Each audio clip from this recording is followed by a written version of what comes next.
We need to move on.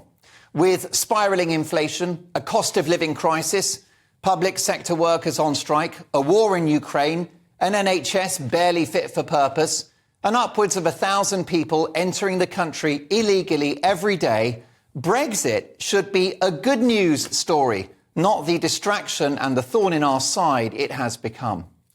Do you really want to be talking about the Northern Ireland Protocol when you're worried about your mortgage, your rent, your electricity and gas bills, your job security, a scarcity of fruit and veg in the supermarkets, a lack of school places for your kids, or the vanishing chance of getting a GP appointment this side of Christmas?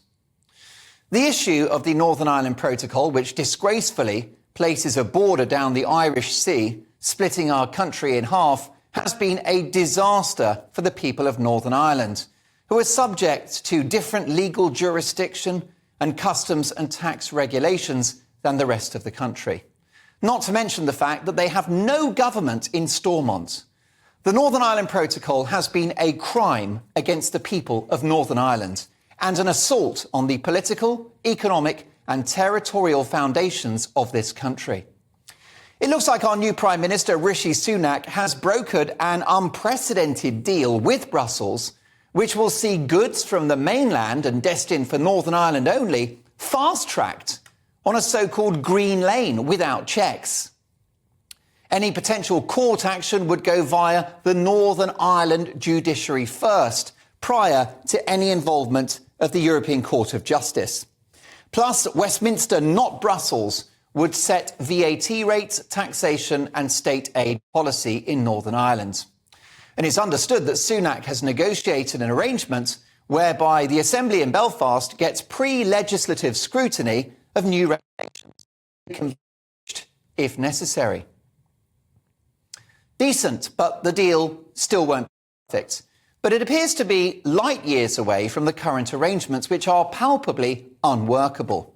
Rumours abound that Sunak has immersed himself in the detail, confirming my instinct that this guy has all the makings of a great statesman.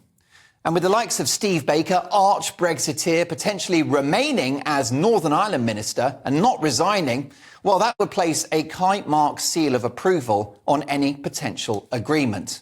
Steve Baker is very much the canary in the mine. And if he keeps on singing, that will be music to Sunak's ears. However, if the likes of Baker step problem, as he will if Mark Francois, current chairman of the Eurosceptic Tory group, the ERG, kicks off. Well, Mark Francois is with me live in the studio tonight at 10 o'clock for a Mark Meets special. We await his verdict. Interestingly, Caroline Wheeler and Tim Shipman in the Sunday Times today quote a key member of Sunak's negotiating team, Secretary of State for Northern Ireland Chris Heaton-Harris, ex-chairman of the ERG, as saying, if we'd been offered this deal 3 years ago, we would have bitten your arm off. Too right. On this show, exactly a week ago, I said that support from the DUP is my red line.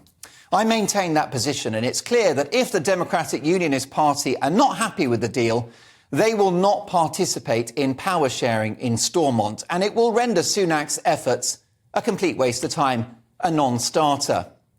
But whether we like it or not, we must negotiate with the EU, because even though we have the Northern Ireland Protocol Bill, which would allow Britain to tear up the agreement altogether, it may not be quite the silver bullet that many Brexiteers perceive it to be, given the fact that it would likely spark a trade war that we don't need right now, and would see the European Union refuse to engage with Britain on any other issue, including stopping the boats.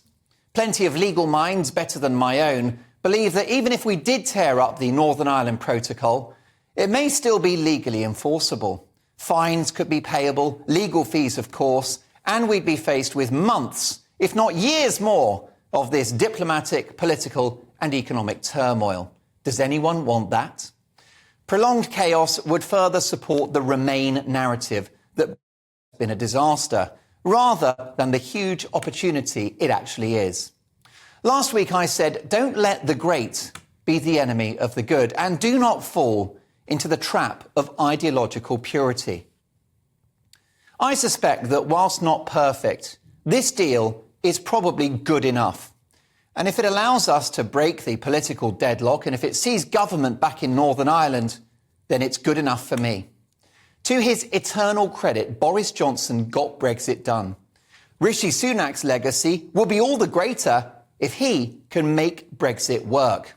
Let's get a deal done so we can all get on with our bloody lives and make Brexit the success I'm certain it can be.